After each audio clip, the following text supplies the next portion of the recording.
여러분 안녕하십니까? 하리다 방송을 시작하겠습니다. 여러분은 이런 말을 들어보신 적이 있으신지요?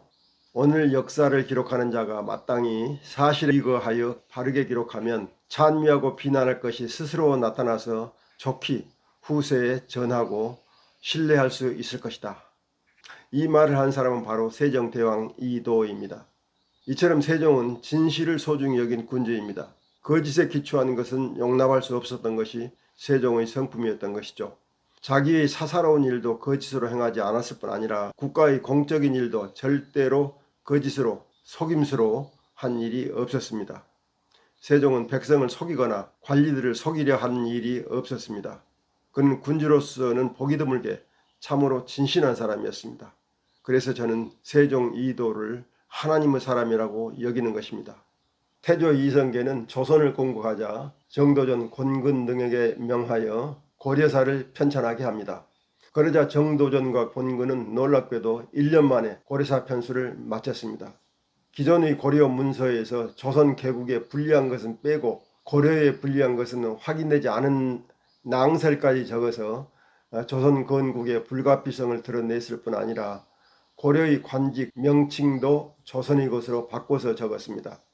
그러나 태종 이방원은 정도전 등이 편 고려사를 마땅치 않게 여겨 이를 개수하도록 명령했는데 이 명을 받은 영의정 하륜이 갑자기 죽자 일이 중단되었죠.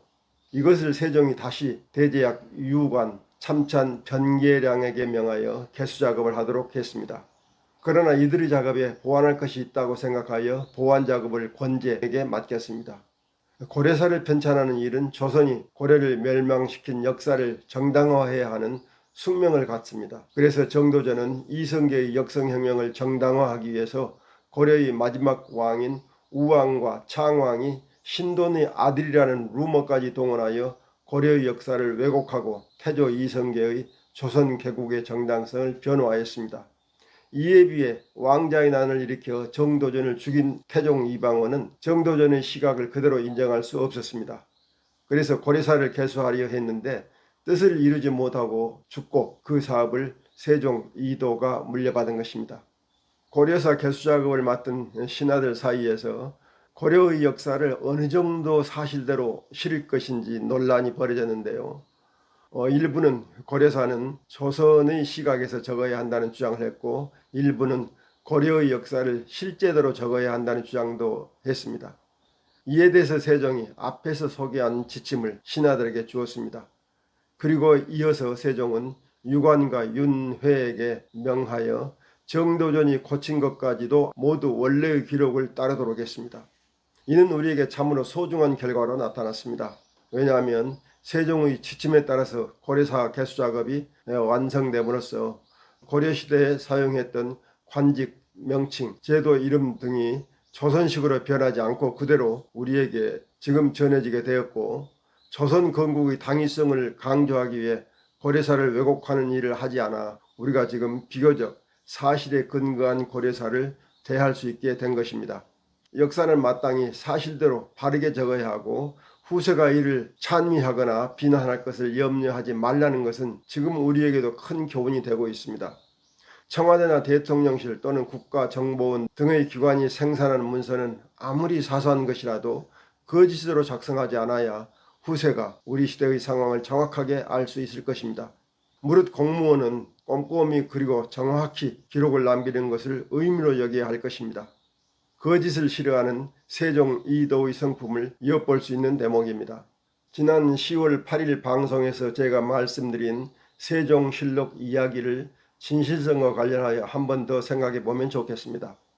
사실과 다르게 거짓을 말하는 것만 진실성에 위배되는 것이 아니라 사실을 말하지 않고 숨기는 것도 진실성을 위반할 수 있기 때문입니다. 세종실록을 편찬한 관리들은 세종이 세자를 데리고 한글 장제에 올인한 것을 못마땅하게 여겼습니다. 그래서 그와 관련한 사실은 모조리 실록에 수록하지 않은 것입니다. 그렇게 되니 한글이 어떤 과정을 거쳐서 만들어졌는지 후세 사람들이 도무지 알 수 없게 된 거죠.